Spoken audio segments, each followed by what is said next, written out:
models and have an amazing collective Exactly. that consistently goes back and is looking for new things too, which is really interesting. And is constantly accountable. What is the, how do you spell that? I'm sorry. ETSY. But is ETSY. it something like, I mean, maybe I don't know enough about Etsy, but it seems to have like, there's a cachet to it that, like, I mean, I know this was, we were talking about somewhat luxury brands, but I don't think. Etsy's pretty Etsy's mid-market. DIY a little bit. Yeah. Right, that's what I'm Funky, saying. And So like funky. vintage DIY. Is it I wouldn't go there with diamonds. You have to skew your audience, I mean, you have to know that. Oh yeah, exactly. You have to know your audience. So I don't know who your Although audience Etsy's is, but changing a little bit. Like they sell prints now that'll be sold in mass, and they definitely that is changing. And for a jewelry company, I think you could get on Etsy and not feel too like you could do a higher level there. Absolutely, I mean, absolutely, fair question actually. And they're not your total e-commerce solution. No. They'd just be one Just avenue one, where you exactly. put it out there, Portals. and that's the way you look at it. You go, here's one channel where, you know, if there's 100%, 20% of my demographic or 10% probably goes on Etsy, and maybe I can get them there. But for example, could Irv, who does mainly a little bit more mass merchandise products, go on Etsy? Maybe for a few products. And could Chrome even try an experimental product on Etsy? Why not? If you wanted to maybe get something out there. Okay, I guess not. But Is it a good way to drive people to your website at something like Etsy, or you as, better it's, use as the long Twitter? as long as you're driving volume, meaning It's as about long sales. as if you're driving a high amount of sales on the site, yes, it will drive traffic. But if you're not, it won't. well, so the question you always have to ask yourself, and the reason why I ask this question is, do you like? People always confuse web traffic with sales, and web traffic does not equate to sales necessarily, right? Sales equate to sales. It's pretty much that simple. If you want to get transactions, I would go anywhere possible to get transactions, Yeah. whether it's Etsy, eBay, wherever it is. You know, like we all want to get transactions, and there are ways to use social media in order to get transactions, but don't confuse one for the other. But what about the idea that you were talking about before, like that idea of exclusivity, that there's But- something that. Etsy has that ingrained in it because everything you buy there is DIY and one of a kind. So there's this sense that like you got there and got something that not everyone else has. So like being on Etsy, I don't think would hurt your brand. In fact, when I go if I see a pair of earrings that I like on Etsy, I'll go and check out the person who made them, and maybe I'll actually link back to their site. So I think it could actually be a useful tool, and because it's not like you're selling in mass.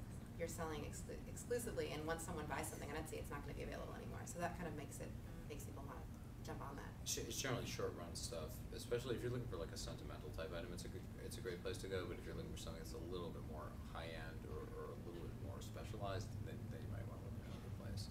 It's also the graphical user interface is a lot friendlier than eBay or some other thing.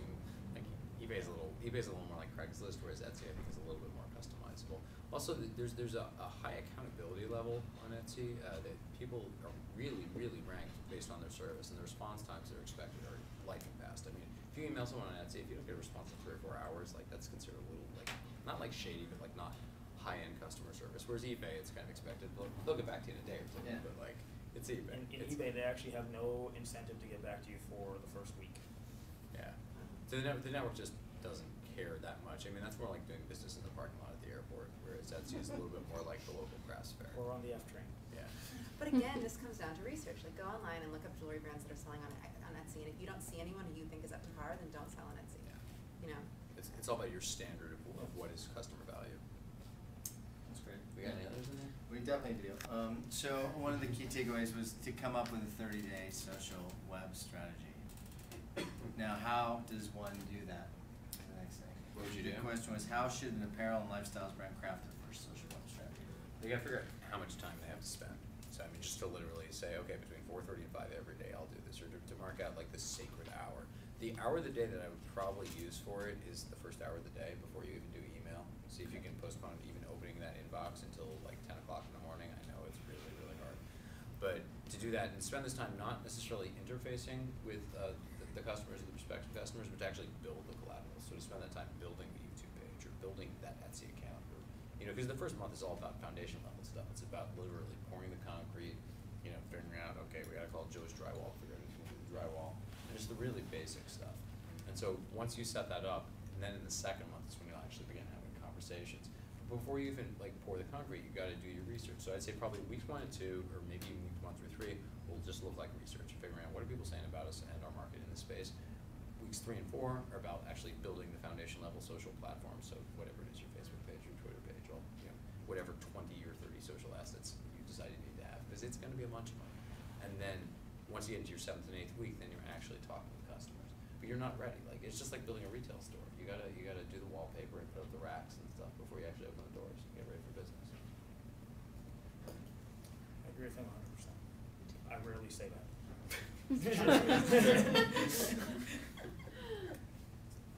You can tell he's a former client. I had just a general question. So I mean, Twitter, obviously there's this 140 character limit, and it's a new way of communicating. We've never had that constraint before. So one of my questions is, what are the rules of thumb in terms of tweeting? Like, what is too frequent? What is not frequent enough? How often do you engage your customers? And what is your expectation in terms of, are people getting these in SMS? Are they reading them on the web? How is it being consumed? So, and how often do you want to engage them? I sat break down. that into separate questions? Yeah. I sat down with somebody last night who sent out his 40,000th tweet in 2 years. Oh my God. Over the span of 2 years, he sent it out 2 weeks ago. And I asked him, why haven't I seen you on Twitter in the past 2 weeks? He said, I used to spend 4 hours a day on Twitter. And then he went and did the rest of his day job. And he was like, I just got tired. Honestly, what it comes down to is there's obviously an etiquette to communicating on Twitter, on Facebook, on MySpace. The etiquette varies depending on not only your market, but also the network that you're involved in. On MySpace, you can send pictures of rats doing things to other rats that you never wanted to see. You can put that up on somebody's page, and it's perfectly okay. On Facebook, that's not okay. On Twitter, you've got 140 characters in order to limit yourself to, and like you said, they could be interacting. Most of the times now, people are interacting via applications, sometimes via SMS, but not necessarily on the customer service level that you guys are discussing. Honestly, it's about the medium and it's about your market, and that will determine how you end up communicating and interacting with your customer base in those particular areas. The etiquette on all of those networks is still being determined. I mean, Facebook this past week actually put up Facebook terms of governance, and It was like the Geneva Convention. yeah, and MySpace needed that more than Facebook did, honestly. Twitter, it's way too new for anybody to know how to actually communicate on Twitter at this point. The first Twitter book just came out, or is coming out within the next couple months. This one came out too, Yeah, so I mean, Is that the Joel Cohn book, by the way? There's that one. Yeah. There's Shell Israel's got his book coming out. There's gonna be like 4 Twitter yeah, books. there are about by, 4 or 5 coming by out the end in the of the next summer. Yeah, so I mean, all this stuff at this point in time, it's not just Twitter that's new, it's not just Facebook that's new. I mean, but think about it. 5 years ago, Twitter, Facebook, MySpace, none of them existed. We were all talking about Friendster, right? Fall of 2003. Exactly. Was a wonderful season. And 2 years before that, Friendster didn't exist. It was all about Yahoo. In fact, Google barely existed at that point in time. It was all about Yahoo and a couple other places. So it's one of those things where there are no rules at this point. It's still the wild, wild west. I mean, you got to remember, like, 10 years in this valley is a really long time. Like, 13 years ago, me and Joel were sitting in a high school in Palo Alto, and we had this crazy journalism teacher, Esther Wojcicki. I popped back into the classroom in '97 just to say hello, and she said, "There's these 2 crazy Russian guys living in my daughter's garage." And I'm like, "Are they, like, homeless, or what's their deal?" And she's like, "No, their names are Sergey and Larry, and they have an internet company." And I was like, "What do they do?" And she's like, "They want to take over Yahoo." I was like, "Yeah, right." Whatever. Turned out they started Google.